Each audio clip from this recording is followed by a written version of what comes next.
Dans un petit village africain, entouré de montagnes majestueuses et de rivières chantantes, vivait une jeune femme d'une beauté envoûtante.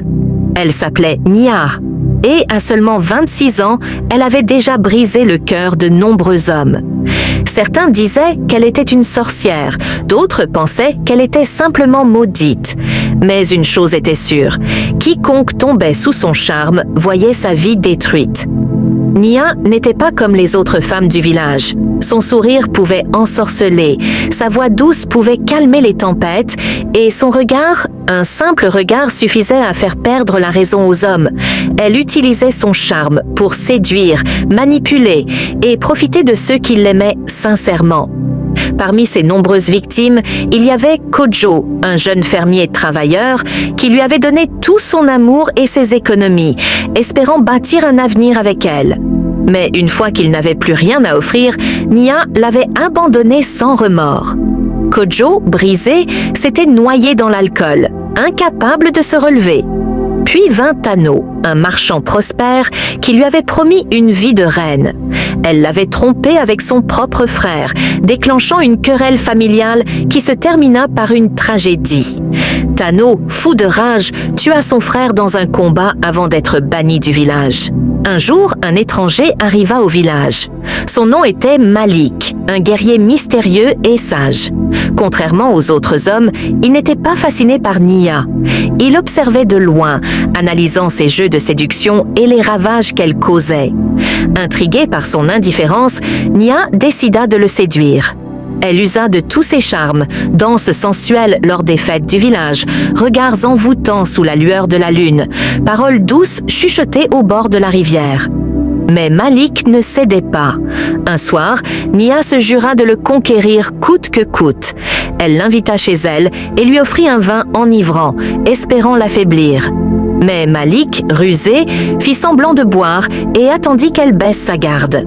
Lorsqu'elle s'approcha, pensant l'avoir enfin conquis, il lui murmura à l'oreille « Je connais ton secret, Nia, et je suis ici pour mettre fin à ton règne. » Nia recula, le cœur battant. Jamais un homme ne lui avait résisté, encore moins osé la confronter. Malik se leva et s'adressa au village rassemblé. Nia n'est pas une simple femme, elle est la cause de tant de souffrances ici. Regardez Kojo, brisé, regardez Tano, exilé, regardez tous ces hommes qu'elle a utilisés et détruits. Le village murmurait, les regards se tournant vers Nia avec méfiance. C'est alors qu'une vieille femme s'avança. C'était Nana Ama, la plus ancienne du village. Elle prit la main de Nia et dit d'une voix tremblante « Il est temps que tu saches la vérité, ma fille. » Nia ouvrit grand les yeux. « Ma fille ?» Nana Ama hocha la tête. « Tu es ma petite fille, mais tu es aussi le fruit d'un amour interdit. Ta mère a brisé un pacte sacré et a été maudite. Cette malédiction, c'est celle que tu portes aujourd'hui. Une femme condamnée à ne jamais aimer sincèrement, à ne vivre que dans la trahison et la destruction. » Un silence pesant s'abattit sur le village. Nia sentit une douleur immense l'envahir. « Alors, tout cela, ce n'était pas moi ?» Mais Nana Ama secoua la tête. « Les malédictions existent, mais nous avons tous le choix. Tu aurais pu aimer sincèrement, construire au lieu de détruire. Mais tu as choisi le chemin facile, celui de la manipulation. C'est à toi de décider si tu veux briser cette chaîne ou y rester enfermé à jamais. » Pour la première fois, Nia sentit quelque chose qu'elle n'avait jamais ressenti, la culpabilité. Elle regarda autour d'elle et vit les visages des hommes qu'elle avait blessés, les larmes des familles qu'elle avait brisées. Elle tomba à genoux et pleura. De vraies larmes, non pas de manipulation, mais de regret. Le village décida de lui donner une chance.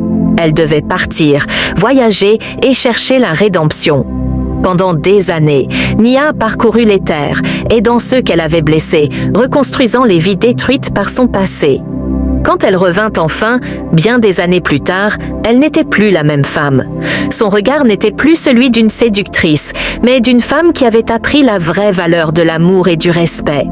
La beauté et le charme ne sont rien sans un cœur sincère. Manipuler les autres peut donner une illusion de pouvoir, mais tôt ou tard, la vérité finit par rattraper chacun. Nia a appris trop tard que l'amour sincère est plus puissant que la séduction. Nia avait changé et le village pouvait le voir. Elle n'était plus la femme qui jouait avec les cœurs, mais une âme qui avait appris la valeur du pardon et du respect. Elle leva les yeux vers le ciel, un sourire sincère sur son visage. Si cette histoire vous a touché, montrez votre soutien en la likant, en vous abonnant et en la partageant avec ceux qui pourraient en tirer une leçon. Car après tout, les histoires sont faites pour être racontées et les leçons pour être apprises. Alors, quel choix feriez-vous à la place de Nia? Dites-le nous en commentaire.